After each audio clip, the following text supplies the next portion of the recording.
This is the new BMW X3 and it's a family-friendly SUV, so it's all very sensible.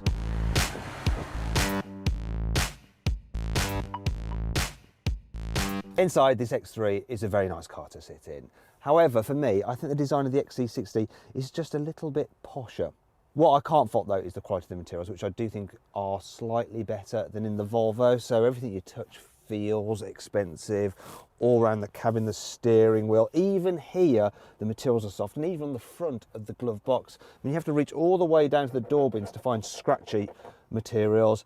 And then there's a solid feeling to it. So look, this center console, I could, I can hit it as hard as I want and it will not budge. This thing feels absolutely solid. Then there's nice touches as well, such as satiny feeling switches and dials, and they're all logically laid out. I like these features as well. You open the door, you've got a little X there to remind you that you're in an X car. Yeah, it's all very nice. Now, this particular car is known as the X-Line version. It's the one up from the entry-level car, and you get some extra satiny bits of trim, some slightly larger alloy wheels, and these sport seats, which do feel quite sporty. In fact, this car feels a little bit like a sports car that's jacked up rather than a sit-on SUV. Yet there's still plenty of room and adjustment in the seating position, so you'll be fine if you're big or small in this car. Is the fact that as standard you get this lovely 10-inch widescreen infotainment screen. Now it's lovely. All models do get satellite navigation as standard, but this upgraded system is just even better. It's easy to use. You can swipe and use it as a touchscreen if you want, or my preferred method of input using the swivel wheel. BMW's iDrive is brilliant. It's a practical car, this X3, so look, huge door bins, it's a massive bottle you can fit in there. Under here, there is room for a bottle. We have some more storage under here, so you've got wireless charging on this particular car for your mobile phone. Doesn't work with my OnePlus 5 though, because my phone doesn't have it, but the cup holders are big and they're quite deep, so you can even hold a flask in there. It's all very roomy. Yeah, nice. Decent knee room. There's good headroom. I can, in this particular car, look, recline the seats if I want to. Now, you can't get it with seats that slide forwards and backwards like you can in an Audi Q5, but it's not too bad. In terms of carrying three at once, well, there is this hump in the floor, but it's not too high, and the middle seat isn't too much of a perch, so you could carry three abreast in the back if you need to. Some other things to point out. Look at this, we've got this armrest here. You open it out, you've got your classic BMW cup holders there. Come on, shut. We also have this handy through loading, so you can carry skis, longer items, and two passengers either side. Pop that back. Another thing is the door bins. They're huge here in the back.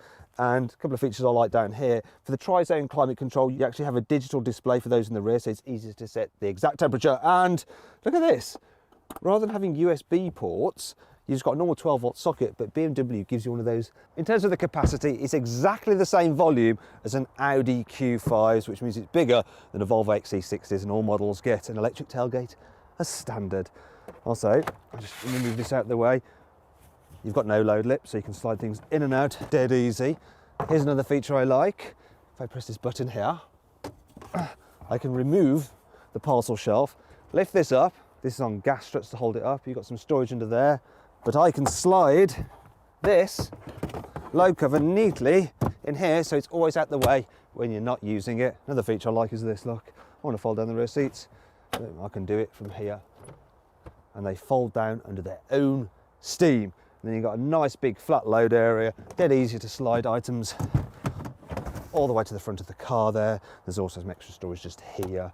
You've got some tethering points here, slidable ones as well. So you can have your netting or your tethering exactly where you want it. And there's also a 12-volt socket back there, which you could use to attach an electric vacuum cleaner to hoover out the boot.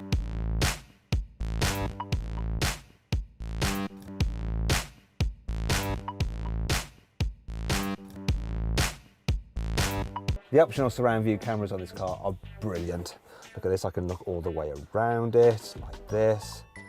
And then there's this function if I reverse, which I really like. So I'll put it into auto mode. Gonna reverse the car up. Seems quite normal, but as I get closer to the obstacle, I not only get these warning blocks, it then changes to a bird's eye view, so you can get super, super close. And it'll even auto brake you so you don't hit the obstacle. Wow. This car has an active grille. As you can see, the grille just shut then. Now it does that when you're going along the motorway at speed, but if you're stuck in traffic and the engine needs some extra cooling, those grilles will open again to let air in and cool the engine.